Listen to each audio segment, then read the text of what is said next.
Hi, I'm Ben Wratten, and this is The Advance, a short weekly podcast about the real logistics of grassroots gigging. And this week, we're talking about pitching. I've co-owned a music venue and organised gigs and festivals, which means often I've been the person your pitch emails go to.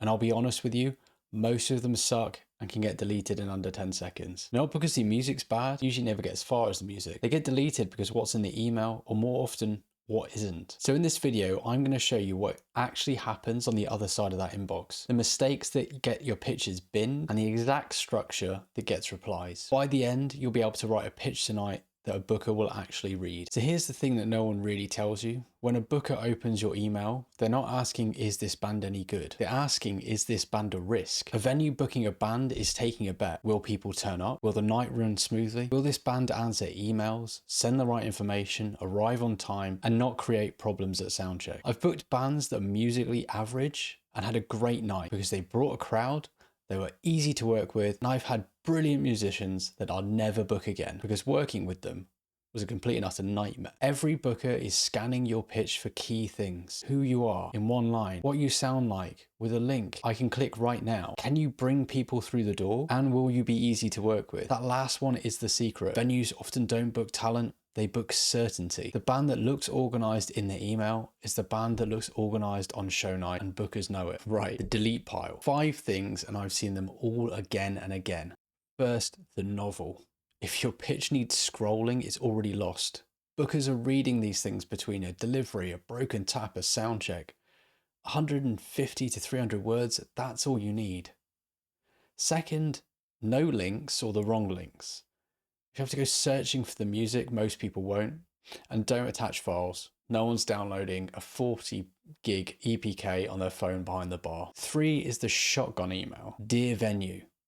Tells me exactly that you sent this to 40 places and you don't care which one says yes. If you don't know why you fit my room, I definitely don't. If your pitch starts with Dear Venue, here's what the person reading it thinks.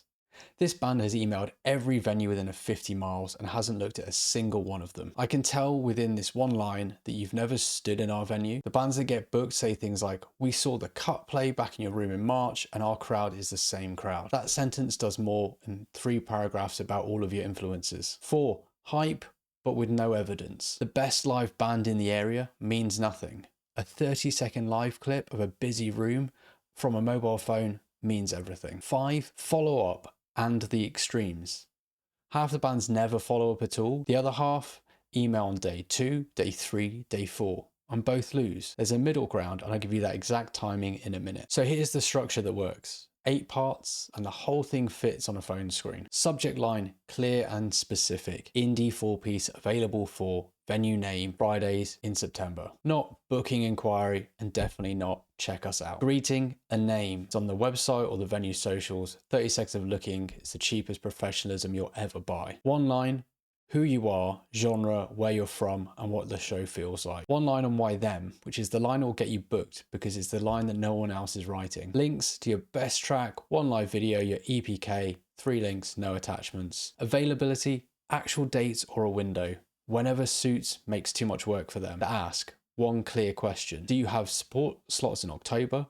Beats, let me know your thoughts. Sign off with thanks, name, and a contact number. 150 to 300 words. Write it, cut a third of it. The shorter it gets, the more confident it reads. And on the FAQ, everyone asks, yes, follow up. Once after 7 to 10 days, short and polite. Just floating back to get it at the top of your inbox. We'd love to know if it's of interest. If there's nothing after a second follow-up, move on with your dignity intact. The band that chases daily gets remembered for all the wrong reasons. Now, the best pitch in the world sent to the wrong room is still a no. Before you email anyone, go to shows at the venue, look who they book, check their socials for the kind of nights they run, and if they've never booked anything close to your genre, that's not a door, it's a wall. Build a short list of the 10 right venues instead of a spray of 50 wrong ones. 10 research pitches will outperform 50 generic ones every single time, and you'll actually be able to write the why you line really easily. If you're worried you're too small, don't hide it. Reframe it. A small following that genuinely turns up is worth more to a Tuesday night than a big number that doesn't. Say the true thing.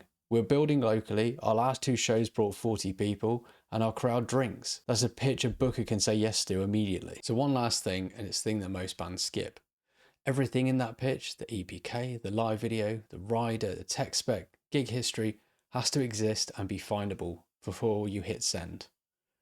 Because when a booker replies, great, send over your rider and text specs, that's often a test. And if it takes you 3 days and 4 WhatsApp messages to find the current version, you've just undone the whole professional first impression. This is exactly why we built Stage Portal. Your rider, stage plots, set list, gigs, band info, live, everything, EPK, all current, up to date, at your fingertips when you need it. So when a venue says yes, you look as organised in week 2 as you did on the first pitch. Now there's a free 30-day trial, no card needed, links in the description, along with a free pitch checklist from the article. If this was useful, the rider and the deal articles are next, because those are the first 2 things a venue asks after they say yes. See you in the next one.